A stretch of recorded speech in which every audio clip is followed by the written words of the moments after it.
औज़ुबिल्लाहिमिनश्शैतानिर्रजीम बिस्मिल्लाहिर्रहमानिर्रहीम रब्बि इश्रह ली सदरी व यस्सिर ली अमरी वहलुल उक़्दतम मिन लिसानी यफ़क़हू क़ौली। डियर स्टूडेंट्स, अस्सलाम वालेकुम। मैं हूं आपका फिज़िक्स टीचर ज़ियाउल्लाह खान और फिज़िक्स की क्लास में आप तमाम लोगों को वेलकम करता हूं और उम्मीद करता हूं कि आप तमाम लोग अपने अपने घरों पे महफूज होंगे और इबादत का सिलसिला जारी रखे हुए होंगे। बेटा, फिजिक्स में आज हम चैप्टर नंबर 6 को स्टार्ट करेंगे जो कि है फ्लूइड डायनामिक्स के हवाले से। बेटा, फ्लूइड दरअसल किसी भी ऐसे सब्सटेंस को कहते हैं जो फ्लो कर सकता है, यानी कि the substance which can flow is called fluid। Basically जो फ्लूइड होता है उसकी दो अक़साम होती है। एक होता है फ्लूइड स्टैटिक्स,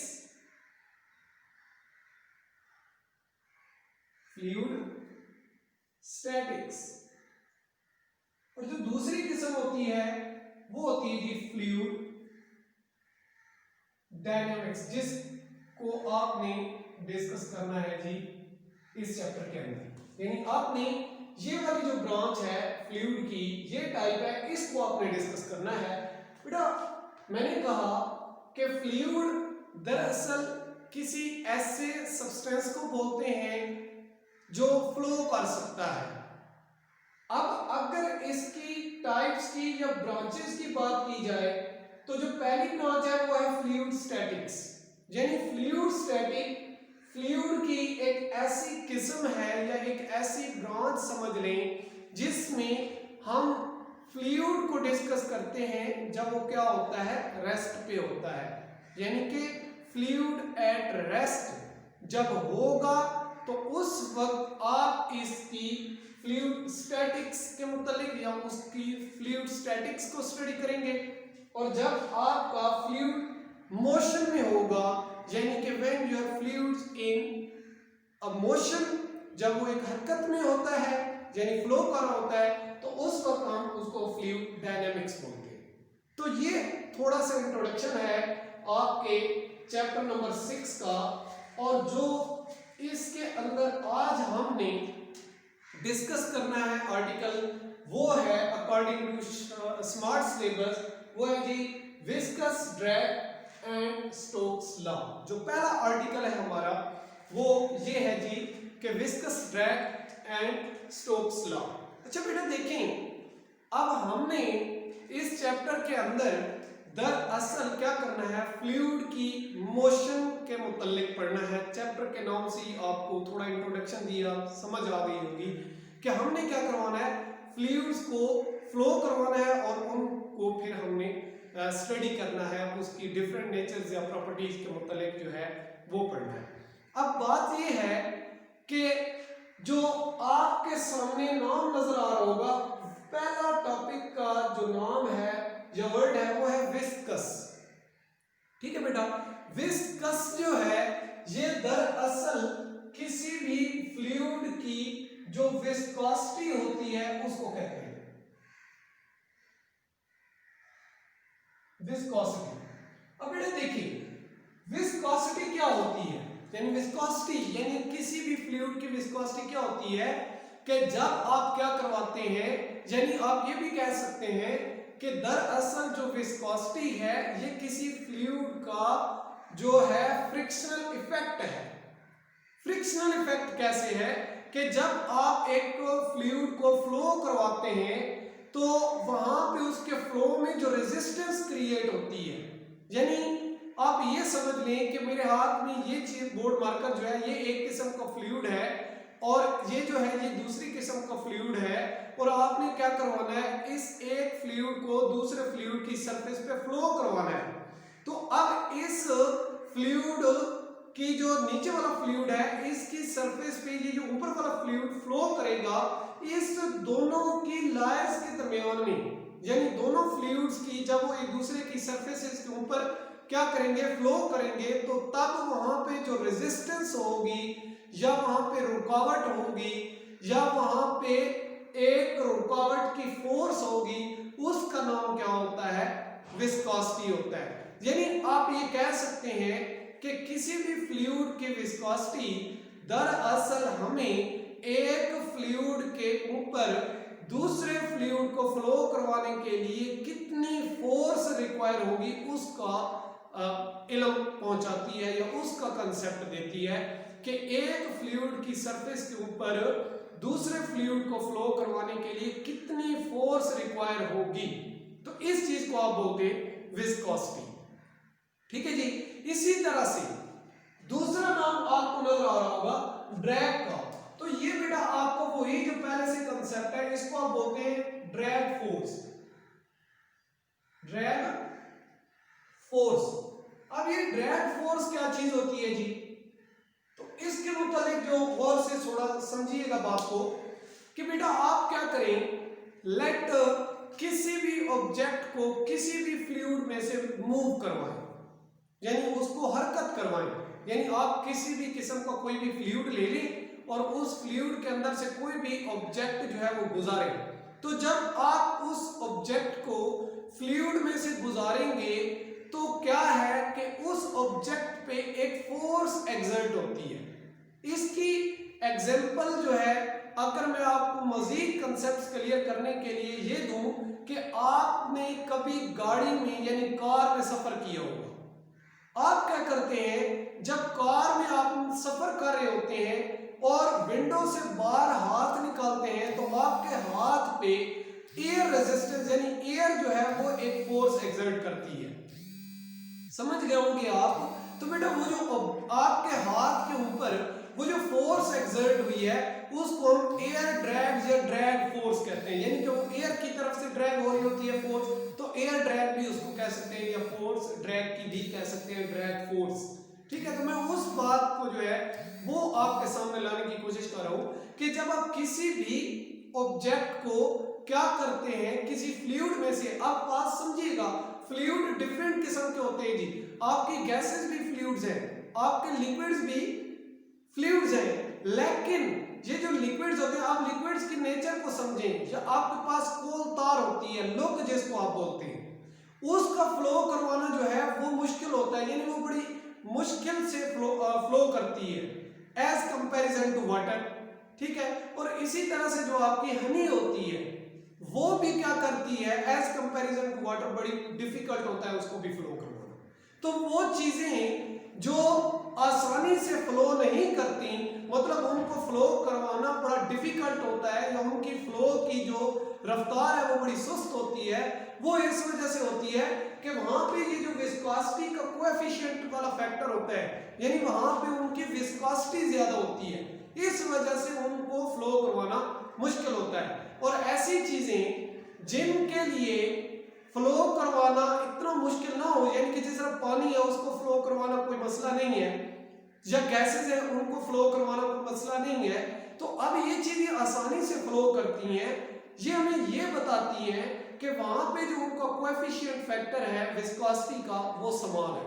यानी ऐसे फ्लूइड जिनके लिए कोएफिशिएंट ऑफ विस्कोसिटी, जिसको हम किसके जरिए ईटा से रिप्रेजेंट करते हैं और इसको बोलते हैं ईटा, और इसकी अलामत इस तरह से होती है, तो हम कहते हैं कि ऐसे तमाम फ्लूइड्स जिनके लिए इसकी वैल्यू क्या हो, समान हो, वो आसानी से फ्लो कर सकते हैं, जिस तरह से आपकी गैसेस हैं या बाकी लिक्विड्स हैं, और जिनके लिए इसकी वैल्यू यानी कोएफिशिएंट ऑफ विस्कोसिटी की वैल्यू ज्यादा हो, तो वो चीजें डिफिकल्टली क्या करती हैं, फ्लो करती हैं। जैसे कि मैंने आपको बता दिया, आपके पास तार होता है या हनी होता है। ठीक है। इन चीजों को फ्लो करवाना क्या होता है, डिफिकल्ट होता है, इनका फ्लो थोड़ा सा डिफिकल्ट हो जाता है। क्यों हो जाता है, क्योंकि इसके लिए ये जो ईटा यानी कोएफिशिएंट ऑफ विस्कोसिटी की वैल्यू होती है ये ग्रेटर देन होती है, ज्यादा होती है, इस वजह से। अच्छा, अब आपकी जो गैसेस हैं या आपके बाकी इनके अलावा जो लिक्विड्स हैं, ठीक है, तो उनको हम नॉन जीरो विस्कोसिटी भी बोलते हैं, यानी कि उनकी विस्कोसिटी नॉन जीरो विस्कोसिटी होती है। तो उसका मतलब क्या है बेटा, याद रखिएगा कि नॉन जीरो विस्कोसिटी का मतलब होता है कि जब आप उनको फ्लो करवाते हैं तो उनकी लायर के दरमियान रेजिस्टेंस जो होती है वो ना होने के बराबर होती है। और ऐसे तमाम लिक्विड्स जिनके यहाँ रेजिस्टेंस ना होने के बराबर हो, यानी वहां पे विस्कोसिटी जीरो हो, तो उसको हम कहते हैं सुपर लिक्विड्स या सुपर फ्लूइड्स। यानी सुपर फ्लूइड्स ऐसे फ्लूइड्स को कहते हैं जिनके यहाँ विस्कोसिटी क्या होती है, जीरो होती है, यानी वो आइडियल फ्लूइड आपके होंगे। तो आई होप क्या आपको समझ आई होगी। ये बात थी आपकी विस्कोसिटी और ड्रैग के हवाले से। अच्छा जी, ड्रैग के हवाले से अब बात ये है कि विस्कोसिटी जो मालूम करना है या ड्रैग की फोर्स को मालूम करना है, अगर आपके पास बिल्कुल सादा तरीन भी कोई फ्लूइड्स है तो वहां पे भी ये बड़ा कॉम्प्लिकेटेड होता है, यानी कि ये एग्जैक्ट वैल्यू नहीं देती, वहां पे थोड़ी बहुत गुंजाइश रह जाती है। लेकिन अगर आप क्या करें, इसका जो इंपॉर्टेंट फैक्टर है कि जब आपने किसी भी फ्लूइड लेट आपका ये फ्लो कर रहा था और इसके अंदर से आपने क्या है जी कि एक स्फेरिकल यानी स्फीयर टाइप कोई ऑब्जेक्ट जो है आपने गुजारने की कोशिश की है, तो अगर जो फ्लूइड है उसकी जो विस्कोसिटी है उसको ईटा और इसका जो रेडियस है स्फीयर का उसको आर कह दें और इसके मूव करने की जो वेलोसिटी है उसको v कह दें, तो हम वहां पे इसकी ड्रैग फोर्स को F इज इक्वल टू 6 पाई ईटा और v इस फार्मूले की मदद से जो है मालूम कर सकते हैं। और इसी चीज को आप लोग स्टोक्स लॉ भी बोलते हैं, यानी ये स्टोक्स लॉ है कि F इज इक्वल टू 6 पाई ईटा और v, ये स्टोक्स लॉ है। यानी with the help of Stokes law आप क्या कर सकते हैं, किसी भी फ्लूइड में से एक स्फेरिकल टाइप ऑब्जेक्ट या स्फीयर टाइप ऑब्जेक्ट को क्या करवाते हैं, गुजारते हैं, और फिर आप क्या करते हैं उसकी वहां पे फोर्स जो ड्रैग की फोर्स है, यानी जब ये मूव कर रहा है तो इसको पानी जो है इसके ऊपर कितनी एक्सर्ट कर रहा है फोर्स इस ऑब्जेक्ट पे, ड्रैग की फोर्स, वो आप इस फार्मूले की मदद से मालूम कर सकते हैं। अच्छा जी, हमने कहा कि ये जो फोर्स है लेट इसको तो हम ड्रैग की फोर्स कह देते हैं, जो ईटा है इसके अंदर इसको हम विस्कोसिटी बोल देते हैं। अच्छा, अब विस्कोसिटी का यूनिट ये बड़ा अहम होता है, तो अगर हम इसके यूनिट की बात करें विस्कोसिटी के, तो यहां से हम ईटा को अगर अलग कर लें, ईटा को जब अलग करते हैं तो ये F उधर रहता है और बाकी सारी चीजें आपको नजर आ रही होंगी मल्टीप्लाई हो रही है, तो उधर जाएंगी तो डिवाइड हो जाएंगी, यानी 6 पाई और RV ये चीजें उधर चली जाएंगी। अब 6 पाई हमारे पास कांस्टेंट है, कांस्टेंट चीजों के यूनिट्स नहीं होते, आपको पता है, ठीक है। तो अब यहां पे अगर हम इसके यूनिट की बात करें, किसके यूनिट की, विस्कोसिटी के यूनिट की, ठीक है जी, हम बात करने लगे विस्कोसिटी के यूनिट की, तो फोर्स के यूनिट बेटा आपको पता है न्यूटन होता है, कांस्टेंट है जी, इसको हम उसी तरह लिख देते हैं। अच्छा, उसके बाद आ जाता है रेडियस, रेडियस का यूनिट आपको पता है मीटर होता है, और वेलोसिटी यानी स्पीड का यूनिट मीटर पर सेकंड होता है, ठीक है जी। तो यहां से अब आपके पास यूनिट आ गए जी, यूनिट ऑफ विस्कोसिटी, वो आ गए जी न्यूटन ओवर क्या आ गया, मीटर स्क्वायर पर सेकंड, या हम इसको न्यूटन सेकंड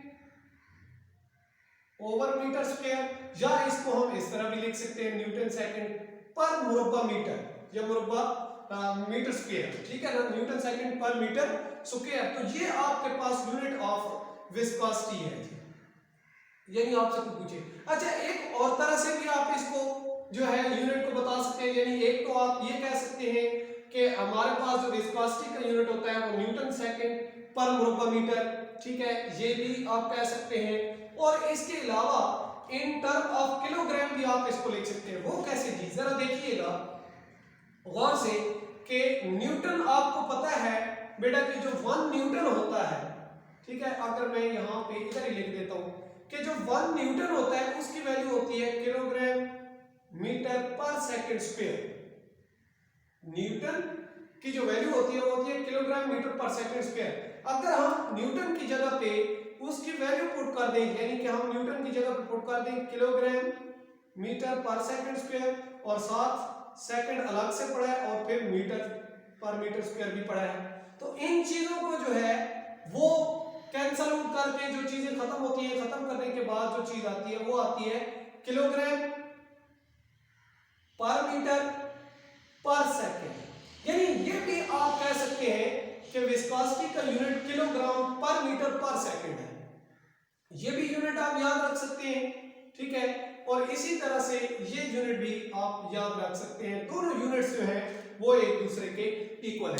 अच्छा जी, बात करें अब ये जो विस्कोसिटी होती है वो डिफरेंट आपके फ्लूइड्स के लिए डिफरेंट होती है। जैसा कि अगर बात करें एयर की, ठीक है जी, अब एयर की जो हमारे पास विस्कोसिटी होती है वो होती है जी एयर के लिए, लिखने जा रहा हूं एयर के लिए, वो होती है 0.001 मल्टीप्लाई बाय 10⁻³ न्यूटन सेकंड पर मीटर। ठीक है जी। अच्छा, ये 0.019 उसमें लिखा है, यानी कि यहां पे जो है 0.019 इस तरह की वैल्यू है जी। जिस तरह मैंने लिखा था वो भी लिख दें तो कोई गलती नहीं है, लेकिन एग्जैक्ट आपके पास जो वैल्यू है ये टेबल मौजूद है बुक में भी, आप वहां से भी। इसी तरह से वाटर जो होता है हमारे पास, ठीक है, अब वाटर की जो होती है हमारे पास वो होती है जी 0.801 मल्टीप्लाई बाय 10⁻³ न्यूटन सेकंड पर वर्ग मीटर। और इसी तरह से हमारे पास मीथानॉल जो होता है, मीथानॉल यानी शराब जो होती है, शराब दो किस्म की होती है, एक मीथानॉल होती है, एक इथानॉल होती है, ठीक है। मीथानॉल जहर होती है और इथानॉल वो जो होती है लोग पीते हैं, ठीक है। तो ये होती है कि हमारे पास 0.510 क्रॉस 10⁻³ न्यूटन सेकंड पर वर्ग मीटर। इसी तरह से इथानॉल की भी लिख देते हैं। अच्छा, इथानॉल की कितनी होती है जी 1.00 क्रॉस 10⁻³ न्यूटन सेकंड पर वर्ग मीटर। ठीक है, तो आपको नजर आ रहा होगा जो चीज मैं आपको यहां से ये वैल्यूज लिख के बताना चाह रहा था या समझाना चाह रहा था वो ये है बेटा कि आपको नजर आ रहा होगा कि जैसे जैसे फ्लूइड चेंज होता जा रहा है विस्कोसिटी की वैल्यू जो है वो उसी तरह से तब्दील होती जा रही है। यानी विस्कोसिटी डिफरेंट फ्लूइड्स के लिए डिफरेंट होती है, यानी डिफरेंट टाइप्स के अगर आप लिक्विड्स यूज करेंगे तो हर लिक्विड्स की विस्कोसिटी भी क्या होती जाएगी, डिफरेंट होती जाएगी। तो ये था बेटा आपका viscous drag and Stokes law के जो है उसके हवाले से, ठीक है। उसके बाद एक छोटा सा टॉपिक है उसको भी डिस्कस कर लेते हैं और वो है कि टर्मिनल वेलोसिटी के मुताबिक। अच्छा जी, अब ये है कि टर्मिनल वेलोसिटी क्या होती है जी, इसको हमें एक्सप्लेन करना है। बात बड़ी आसान सी है लेकिन अगर आपकी तवज्जो होगी तो बड़ा ही मजे का और इंटरेस्टिंग एक समझ लें आपका आर्टिकल नाम है जी टर्मिनल वेलोसिटी।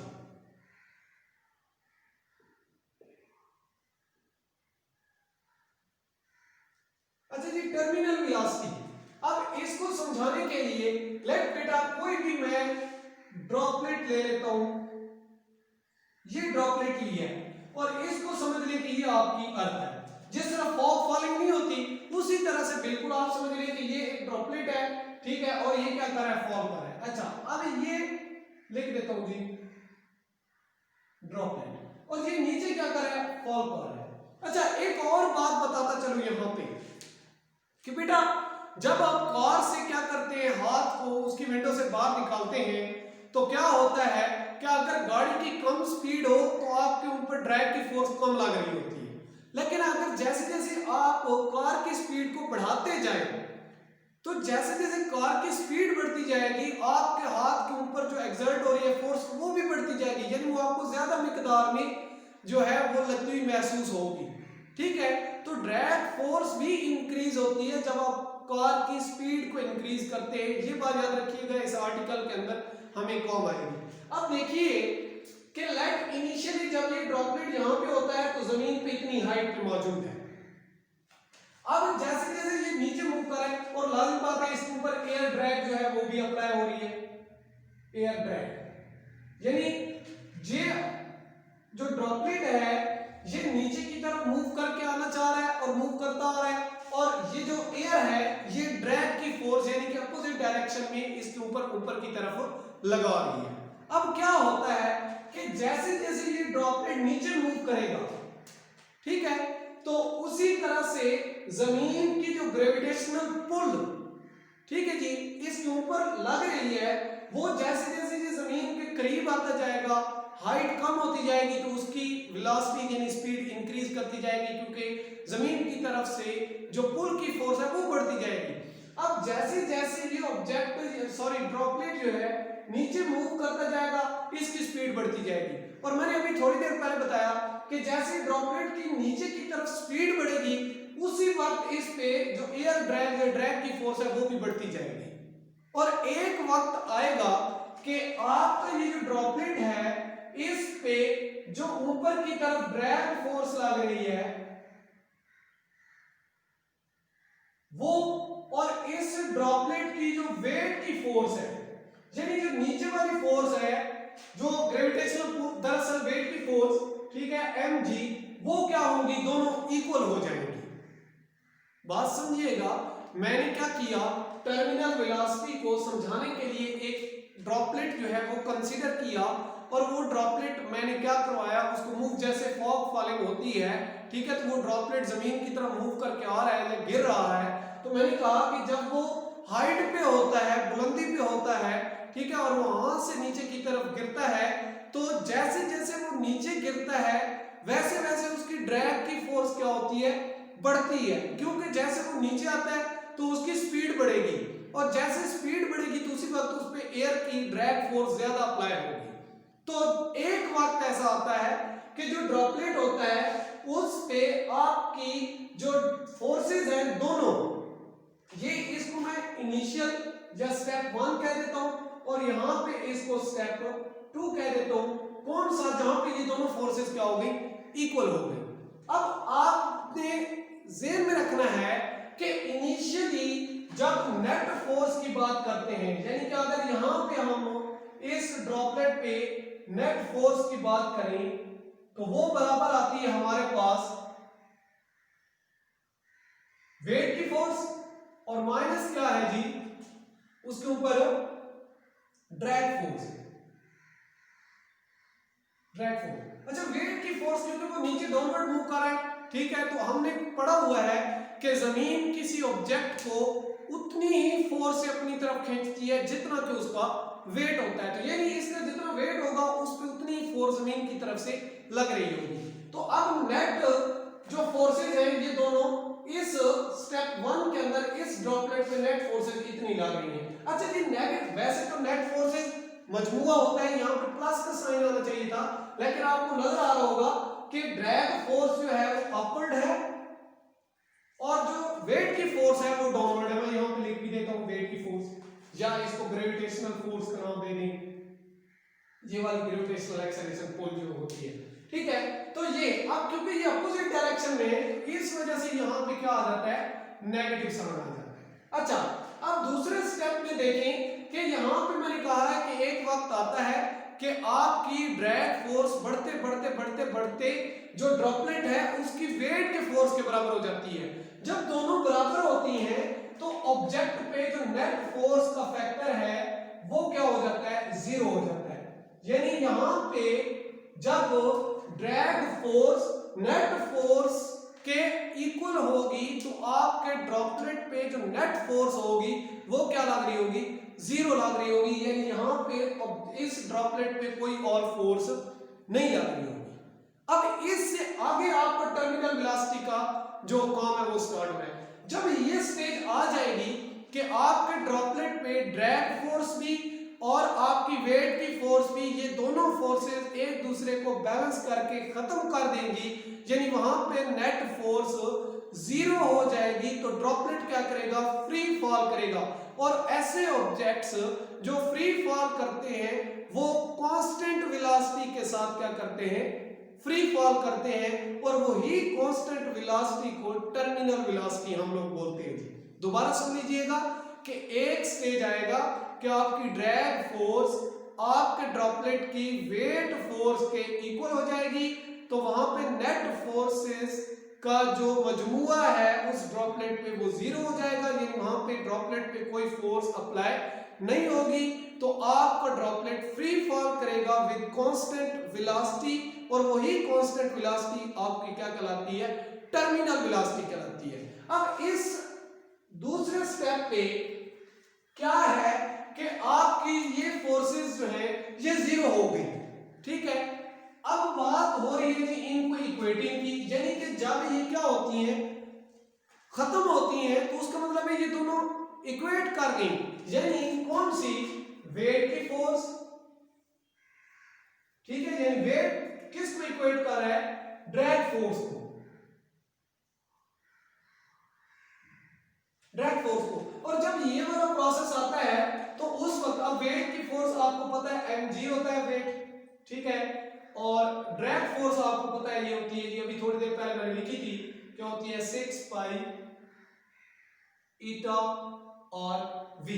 अब यहां पे क्योंकि v सिंपल v नहीं है बल्कि कौन सा v बन चुका होता है, टर्मिनल वेलोसिटी इसको हम बोलते हैं, तो मैंने इसको vt लिख दिया। अब यहां से हमने सिंपली क्या करना है, मैथमेटिकल फॉर्म बताने जा रहा हूं कि इस स्टेज पे या इसके बाद जो ऑब्जेक्ट या ड्रॉपलेट कांस्टेंट वेलोसिटी जिसको हमने टर्मिनल वेलोसिटी का नाम दिया उसके साथ मूव करेगा तो वो कितनी होगी, उसकी एक मैथमेटिकल फॉर्म आपको डिराइव करके देना चाह रहा हूं। तो vt को अलग कर लीजिए, ठीक है, तो यहां से ये अर्थ इसको समझ लीजिएगा, ठीक है। अब vt जो है इक्वल टू mg उस साइड पे उसी तरफ है, और vt के साथ मल्टीप्लाई होने वाली सारी चीजें उधर जाके डिवाइड, यानी 6 पाई ईटा और, ठीक है, ये चीज यहां तक आई थिंक आपको समझ आ गई होगी। अब आगे जो काम है वो बड़ा आसान है, अगर यहां तक आपको समझ आ गई है तो। अब बेटा देखें, जो मैस है हम जानते हैं कि जो ड्रॉपलेट यानी स्फीयर का मैस होता है या स्फीयर वॉल्यूम होता है वो हमारे पास होता है मैस ओवर डेंसिटी, ठीक है। और यहां से अगर हम मैस की वैल्यू निकालना चाहें तो वो आ जाती है वॉल्यूम और डेंसिटी, यानी वी रॉ, इसको हम रॉ पढ़ते हैं, ठीक है। ये हमारे पास डेंसिटी होती है, क्या होती है जी, डेंसिटी। अच्छा, अब यहां से जो मैस की वैल्यू आई है वो हम यहां पे जाके पुट कर देते हैं टर्मिनल वेलोसिटी वाली इक्वेशन के अंदर, तो vt हमारे पास आ जाता है कितना जी, m की जगह पे आ जाएगा हमारे पास रॉ, v को थोड़ा कैपिटल लिख रहे हैं क्योंकि ये v वॉल्यूम वाला v है, ठीक है जी। साथ हमारे पास आ रहा था क्या जी, साथ mg आ रहा था, और डिवाइडेड बाय जो चीज पड़ी है 6 पाई ईटा और, ठीक है जी। अब यहां तक आई थिंक आपको कोई मसला नहीं होगा।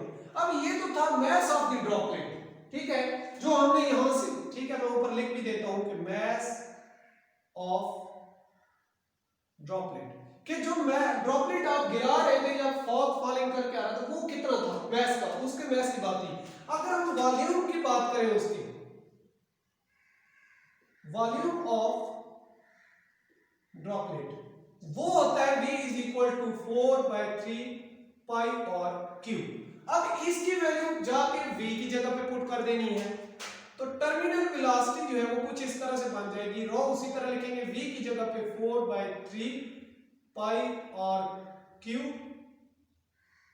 साथ g है, और डिवाइडेड बाय जो फैक्टर आ रहा है 6 पाई ईटा, और या मैं इसको ऐसे भी लिख सकता हूं कि vt यानी टर्मिनल वेलोसिटी बराबर आ जाएगी रॉ 4 पाई और q g divided by 6 multiply by 3 और पाई ईटा और, ठीक है जी। इस तरह से मैंने इसको तरतीब से रीअरेंज करके, अब नजर आ रहा होगा पाई से पाई कैंसिल हो जाएगा, और 2 ये 2 2 4 और 2 3 6 हो जाएगा, ये r से एक r कैंसिल हो जाएगा तो स्क्वायर बच जाएगा। तो इस तरह से कैंसलेशन करने के बाद आपके पास जो टर्मिनल वेलोसिटी का जो रिजल्टेंट फार्मूला बनता है वो कुछ इस तरह से बनता है 2 rho r square g divided by 3 multiply by 3 9 और ये ईटा। ठीक है, तो ये आपके पास टर्मिनल वेलोसिटी का फार्मूला थी। रिजल्टेंट मैथमेटिकल फॉर्म मैंने आपको बता दी कि टर्मिनल वेलोसिटी का फार्मूला क्या होता है। तो ठीक है जी, आपने ये इसको इस तरह भी लिख सकते हैं कि 2 जी आर स्क्वायर रो, मतलब आगे पीछे मल्टीप्लाई हो रहे हैं तो कर सकते हैं। तो ये रिजल्टेंट फार्मूला है आपकी टर्मिनल वेलोसिटी का, जो आपने एक ड्रॉपलेट के लिए कैलकुलेट करनी थी। और यही हमारा टॉपिक था कि टर्मिनल वेलोसिटी क्या होती है। तो हमने सीखा कि टर्मिनल वेलोसिटी क्या होती है, थोड़ी बहुत इसकी थ्योरेटिकल बातें भी आपको बताई, कंसेप्ट भी दिया और फिर मैथमेटिकल स्टेप भी कुछ बताए।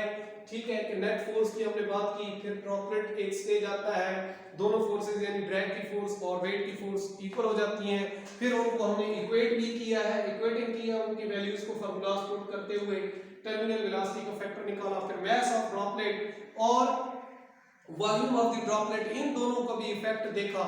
ठीक है, तो हमने टर्मिनल वेलोसिटी को एट द एंड जो है वो डिफाइन कर लिया। आई होप बेटा कि आपको समझ आई होगी। इंशाल्लाह आज तक इतना ही। नेक्स्ट वीडियो में नेक्स्ट आर्टिकल के साथ हाजिर होंगे। तब तक इजाजत दीजिए। अल्लाह ने के बाद अल्लाह हाफिज।